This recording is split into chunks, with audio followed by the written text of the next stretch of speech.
பூஜ்யாய ராகவேந்திராய சத்யதர்மரதாய ச பஜதாம் கல்பவ்ருக்ஷாய நமதாம் காமதேனுவே கிருஷ்ணாய வாசுதேவாய தேவகி நந்தனாய ச நந்தகோபகுமாராய கோவிந்தாய நமோ நமஹ.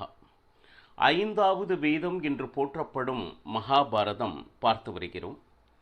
இப்போ 12 வருட வனவாசமும் 1 வருட அஞ்ஞான வாசமும் தர்மத்தின்படி நடத்தி முடித்திய தங்களுக்கு நியாயமாக சேர வேண்டிய அந்த ராஜ்யத்தை கேட்க அவர்கள் ஊசி முனை இடம் கூட கொடுக்க முடியாது, அதே போல யுத்தமும் செய்யக்கூடாது. இதுதான் திருதராஷ்டிரனுடைய எண்ணம். சஞ்சயன் மூலமாக அவன் சொல்லிய கருத்து எதுனா, யுத்தம் வேண்டாம், ஏன்னா யுத்தத்தினால் நிச்சயமாக என்னுடைய குழந்தைகள் மரிப்பார்கள் என்பதை திருதராஷ்டிரன் நன்றாக தெரிந்து வைத்திருந்தான்.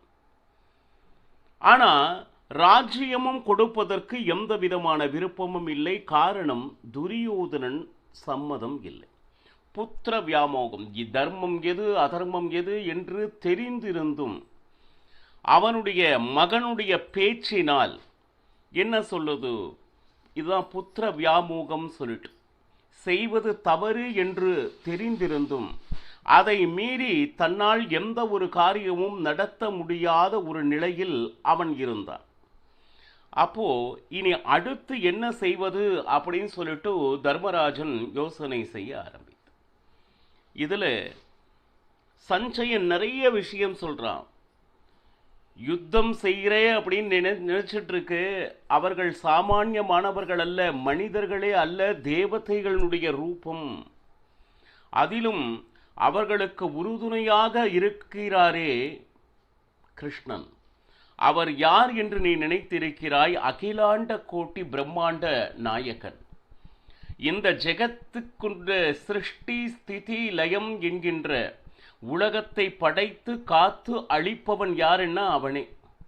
அப்போ உன்னுடைய படை எங்கே, அவன் ஒருவன் எங்கே? தராசில் நிறுத்த. ஏன்னா நம்மளுடைய சைன்யம் வலுவானதா அவர்களுடைய சைன்யம் வலுவானதா அப்படின்னு திருதராஷ்டிரன் கேட்டதற்கு, நம்ம சைன்யம் எம்மாத்திரம், இந்த உலகமே அவனால் தான் இயங்கிக் கொண்டிருக்கிறது. அப்பேற்பட்டவன் பகவான் கிருஷ்ணன். சிறு பிராயத்திலே எத்தனையோ அசுரர்களை எந்த சிரமமும் இல்லாமல் லீலா மாத்திரத்தில் வதம் செய்தவன் அப்படின்னு சொல்லிட்டு, உடனே சஞ்சயா, உனக்கு எப்படி இவ்வளவு ஞானம், இவ்வளவு விஷயம் நீ தெரிந்து வைத்திருக்கிறாயே அப்படின்னு சொன்னா, அப்போ அவன் சொல்றான், மனசுல எந்த விதமான கல்மிஷமும் இல்லாமல் மனசு சுத்தியானால் நிச்சயமாக இறைவனுடைய ஞானம் கிடைக்கும். ஏன்னா மனசு சுத்தமாக இருந்தனா கண்டிப்பா இறைவன் மேல் பக்தி வரும். அந்த பக்தியின் மூலமாக அவனை பற்றிய அறிவை அவனே நமக்கு அருள்கிறான் அப்படின்னு சொல்லிட்டு சஞ்சயன் பலவித அவனுடைய நாமங்களுக்கே மிகப்பெரிய என்ன சொல்லுது, அர்த்தங்கள் பல இருக்கின்றன அப்படின்னு சொன்ன உடனே, அந்த நாமங்களுக்கு பல அர்த்தம் இருக்கா, எங்கே சொல்லு பார்க்கலாம். ஏன்னா தர்மத்தை பற்றி தெரிந்து கொள்ள வேண்டும் என்கின்ற அதீத ஆர்வம் அவனிடம் இருக்கிறது. ஆனால் கேட்பதோடு சரி, அதை சிறிதும் தன்னுடைய வாழ்க்கையில் நடைமுறைக்கு கொண்டு வருவதில்லை. இருந்தாலும் பகவானுடைய ஒரு நாமத்திற்கும் பல அர்த்தங்கள் இருந்த போதிலும் அதுல நேற்றைய தினம் ஒரு 4-5 நாமங்களை பார்த்தோம். அடுத்து பகவானை கிருஷ்ணா என்று அழைக்கிறோம். என்ன அந்த கிருஷ்ணா என்கின்ற வார்த்தைக்கு அர்த்தம் என்ன அப்படின்னு பார்த்தா, கருப்பு வர்ணத்தவன் அப்படின்னு சொல்லிட்டு ஒரு விதமான அர்த்தத்தை எடுக்கலாம். யாரையெல்லாம் அவன் பார்க்கிறானோ மீண்டும் மீண்டும் பார்க்க தூண்டுகின்ற ஆக்கர்ஷண சக்தியை பெற்றவன், அதனால் கிருஷ்ணன் என்கிறோம். அது மட்டுமல்ல, அவன் யாரை பார்க்கிறானோ அவனிடம் இருக்கின்ற அத்தனை பாவங்களையும் அவனிடமிருந்து எடுக்கும் சக்தி பெற்றவன் எவனோ அவனே கிருஷ்ணன். பாருங்க, பக்தர்களுக்காக அவனுடைய தானத்திலிருந்து தானாக இறங்கி வந்த ஆனந்த மூர்த்தி அப்படிங்கிற ஏன் ஆனந்த மூர்த்தி அப்படின்னு அவன் சொல்றான். நாமும் இந்த உலகத்தில் வந்தபோதே ஓ என்று அழுது கொண்டே தான் பிறந்தோம். அதே போல இந்த உலகத்தை விட்டு போகும் பொழுதும் நம்மை சுற்றி அத்தனை பேரும் அழுவது போலத்தான் வாழ்க்கை நகர்ந்து கொண்டிருக்கிறது. ஆனா அவன் அவதாரம் எடுக்கும் பொழுதே ஆனந்தமாக வருகிறான். அதே போல தன்னுடைய பக்தர்களுக்கு ஆனந்தத்தை தருபவன் எவனோ அவனே கிருஷ்ணன் அப்படின்னு சொல்லிட்டு அந்த நாமத்துக்கு எவ்வளவோ அர்த்தங்கள் இருக்கலாம். எனக்கு அவ்வளவு தெரியாது அப்படின்னு சொல்லிட்டு இவ்வளவு விஷயங்களை சஞ்சயன் கூறிக்கொண்டிருக்கிறான். மட்டுமின்றி அவனை புண்டரீ காக்ஷா அப்படிங்கிற நாமத்தினால் அழைப்பாங்க. அதாவது ஹிருதயம் எப்படி இருக்கிறது அப்படின்னா, அந்த தாமரை எப்படி தலைகீழாக இருக்கிறதோ, இருக்கும் போது தாமரை முக்கென இருக்கும் பொழுது அதை தலைகீழாக எடுத்தால் அது நம் ஹிருதயம் போலவே இருக்கும். அந்த ஹிருதயத்தினுடைய மத்தியிலே சாஸ்வதமாக யார் இருக்கிறாரோ அவனே புண்டரீ காக்ஷன் எனப்படுவான் அப்படின்னு அந்த நாமத்தின் அர்த்தத்தை சஞ்சயன் கூறுகிறான். அது போக ஜனார்தனா என்கின்ற நாமம் அவனுக்கு இருக்கிறது. அதாவது துஷ்ட ஜனங்களை கொள்பவன் எவனோ அவன் ஜனார்தனன் என்று பெயர்படும் அப்படின்னு. அடுத்து சாத்வத அப்படின்னு சொல்லிட்டு அவனுக்கு மற்றொரு நாமம் இருக்கு. அப்படி எப்படின்னா,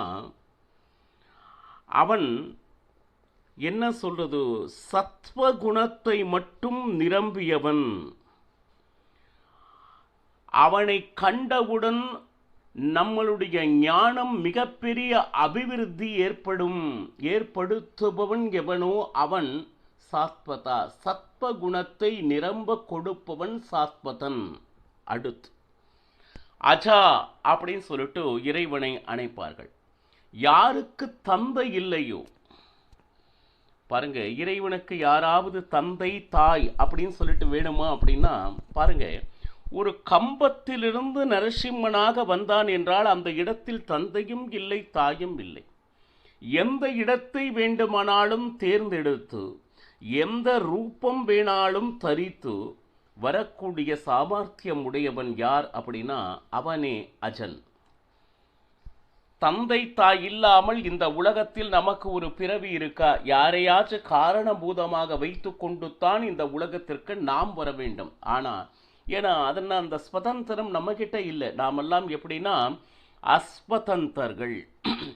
அவன் இயக்கினால் இயங்கக்கூடியவர்கள். நம்மால் சுதந்திரமாக செய்யக்கூடிய காரியம் அப்படின்னு ஏதாவது இருக்கா அப்படின்னு கேட்டீங்கன்னா இல்லை.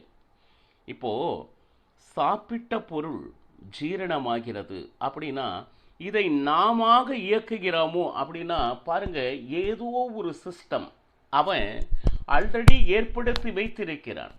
அது தானாக இயங்கிக் கொண்டிருக்கிறது. அவன் அருள் இருக்கும் வரை ஒரு நிலை அவன் நம்மிடையே இல்லாத போது அந்த ஜீரண உறுப்பு மட்டுமல்ல, முழு உடம்பும் எந்த விதமான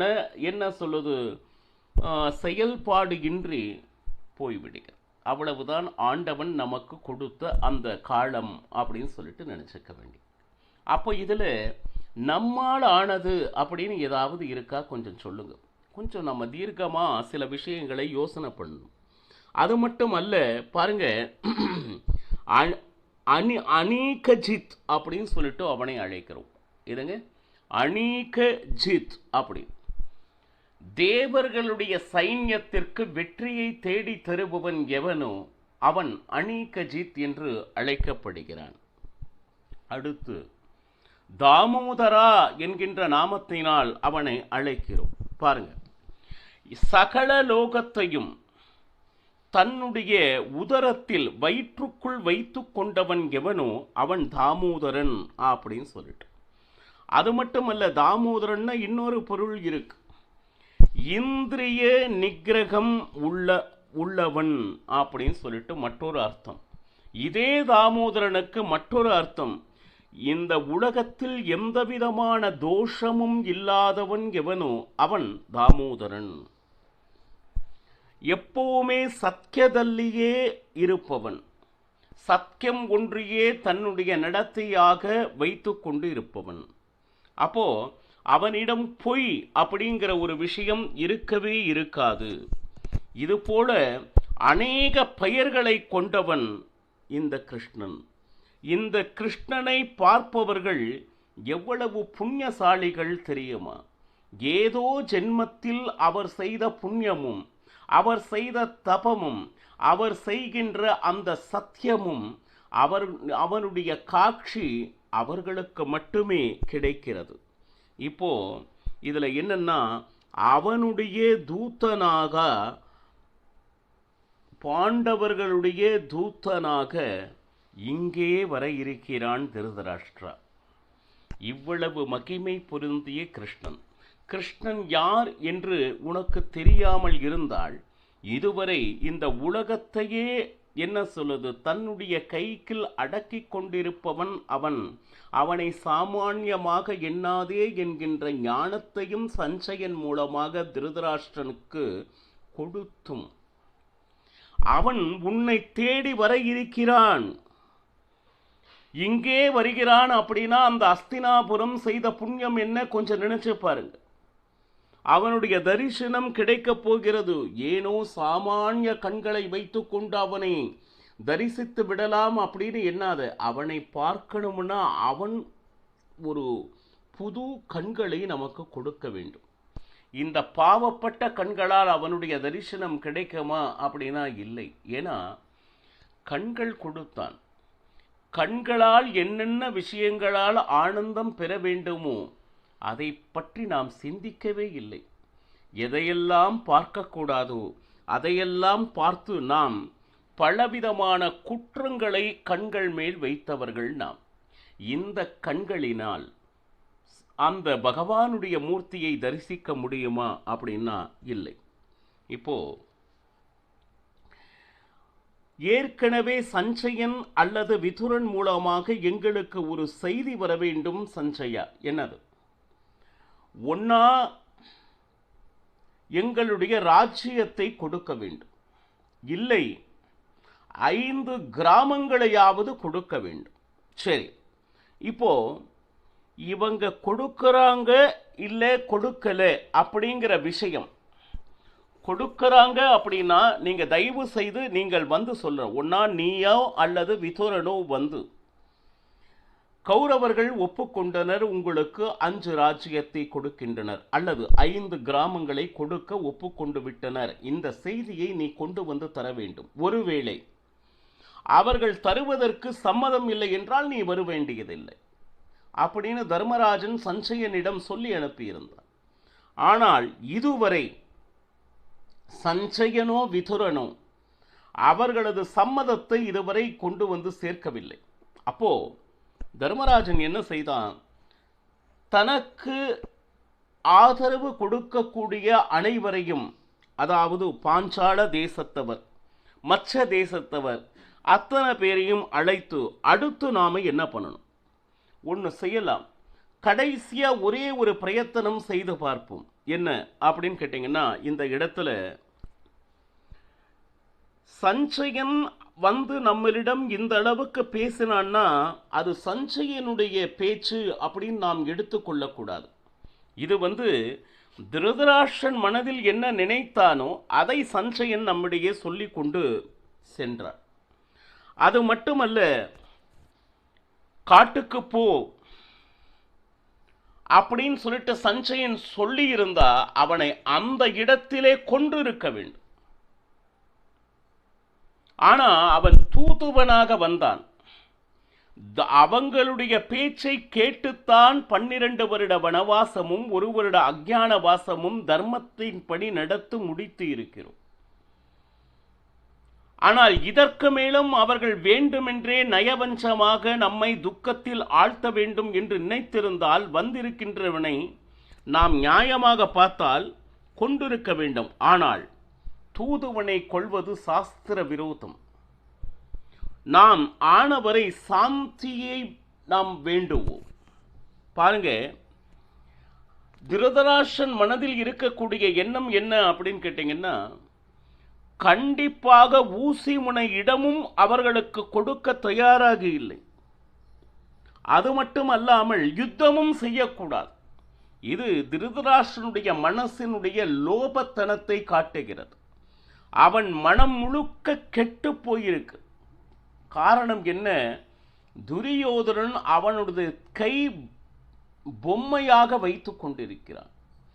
திருதராஷ்டிரன் பேச்சுகின்ற பேச்சு அனைத்துமே துரியோதனனுடைய பேச்சு. பாருங்க, நாம என்னதான் தர்மத்தின்படி வனவாசத்தை முடித்திருந்தாலும் அதை அவன் ஒப்புக்கொள்ள தயாராக இல்லை. இதுவரையிலும் அவர்கள் பேச்சை கேட்டு நாம் வனவாசம் அக்ஞானவாசம் செஞ்சோம். ஆனா அவர்கள் என்ன செஞ்சார்கள்? திரும்பி வாருங்கள், உங்களுக்கு உண்டான ராஜ்யத்தை கொடுக்கிறேன் அப்படின்னு சொல்லி இருந்தார். அவங்க பேச்சை நாம கேட்டோம்.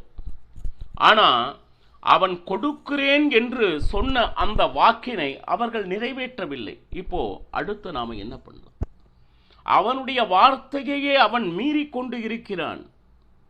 இப்போ தவறான வழியில் அவன் சென்று கொண்டிருக்கிறான். பாருங்க, என்னுடைய தாய்க்கும் சரி என்னுடைய நண்பர்களுக்கும் நான் என்ன சமாதானம் செய்ய போகிறேன்னு எனக்கே தெரியல. பாருங்க, ஒரே குலத்தில் வந்தாலும் செல்வத்தின் மேல் இருக்கக்கூடிய மோகத்தினால், அவன் மனதில் இருக்கக்கூடிய லோபத்தனத்தினால் அவனுடைய ஞானம் மங்கிவிட்டது. ஞானம் ஒருவருக்கு போய்விட்டால் இந்த வெட்கம், இதனால அவன்கிட்ட இருக்கக்கூடிய அனைத்துமே சென்று விடுகிறது. இப்போ அத்தனை பேரும் சேர்ந்து பகவான் கிருஷ்ணன் கிட்ட பிரார்த்தனை பண்ணாங்க. நீங்கள் தான் எங்களுக்காக தூதுவனாக சென்று அடுத்து நாம் என்ன செய்ய வேண்டும் அப்படின்னு சொல்லிட்டு நீங்கள் எங்களுக்கு வழிகாட்ட வேண்டும் அப்படின்னு சொல்லிட்டு பிரார்த்தனை செய்ய, பகவான் கிருஷ்ணன் அடுத்து என்ன செய்கிறான் என்பதனை நாளையும் பருகலாம். சர்வம் ஸ்ரீ கிருஷ்ணார்ப்பணமஸ்து.